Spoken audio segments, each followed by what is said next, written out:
खुलुमबाय गोजोन फुंबिलिनि गासैबो बडलेण्ड बुब्लिनि अनसायगिरिफोरखौ बरायग्रोबाय। दिनै 30 आगस्ट बुधबारनि फानजामुथिखौ फरायथिनो लादों आं गेवलां हाज'हारिया। फानजामुथिनि गिबियाव दं मेष राशि। दिनै नोंथाङा इन्टारभिउ होयोब्ला जाफुंसारनो हागोन।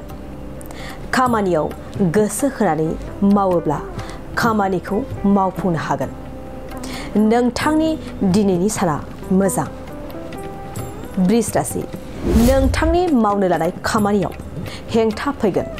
सुथुरनि नोजोरा नोंथांनि फारसे बांसिन जागोन। नोंथांखौ सुथुरानो खैफोदाव खोख्लैनो हागौ। मिथुन राशि। देहायाव बेराम आजार सोमजिगोन। बेराम आजार जानायजोंनो देहाया गोबां लोरबां जागोन। जानाय लोंनायाव नोंथाङा साबधान थानाया मोजां। कर्कट राशि। गोसोनि साननाय हनायफोरा जाफुंसारगोन। जाफुंसारनायखौ लानानै गोसोआव गोजोन खुसि सोमजिगोन। दिनै नोंथांनि साना मोजां। सिंह राशि। दिनै नोंथाङा नोंथांनि लुबैनायखौ मोनफुंनो हागोन। जा खामानि मावनो लायो गासैबो जाफुंसारगोन। दिनै नोंथांनि साना मोजां। कन्या राशि। नोंथांनि साना दिनै मोजां जानाय नङा। नोंथांनि मावनाय दांनायाव सुथुरा हेंथा होगोन। नोंथांजों दिनै गुबुना गोबां हिंसा जागोन। तुला राशि।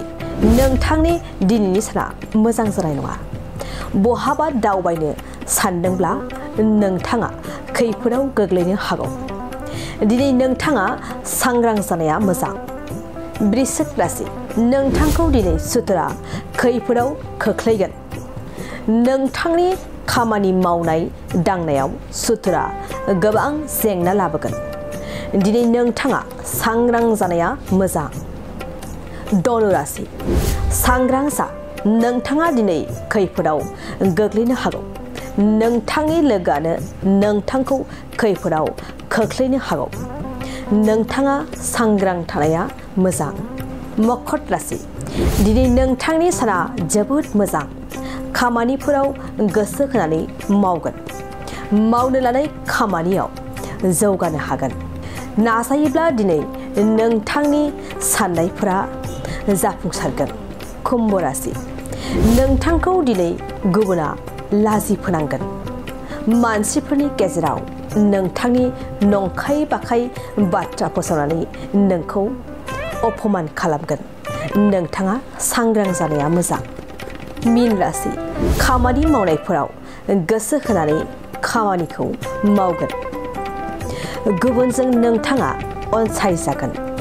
नोंथांनि मोजां आखुनि थाखाय नोंथाङा दिनै गुबुननिफ्राय मान सन्मान मोनगोन।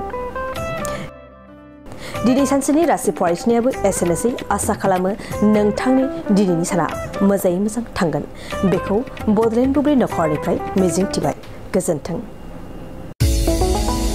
चिराङाव सावस्रि सिबिथायनि थाखाय मोनसे मोजां फाहामथायनि राहाखौ लानानै फैदों एसटि क्लिनिकआ।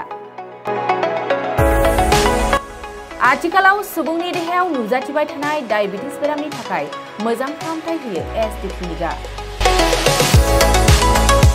चिरां जिल्लानि SBI काजलगाव ब्रान्चनि लांगोनायाव फसंनाय एसटि क्लिनिकआव डायबिटिस बेरामनि अनगायैबो फाहामथाय होबावगोन लिभारनि जेंना आरो माखासे सरासनस्रा बेमारफोर।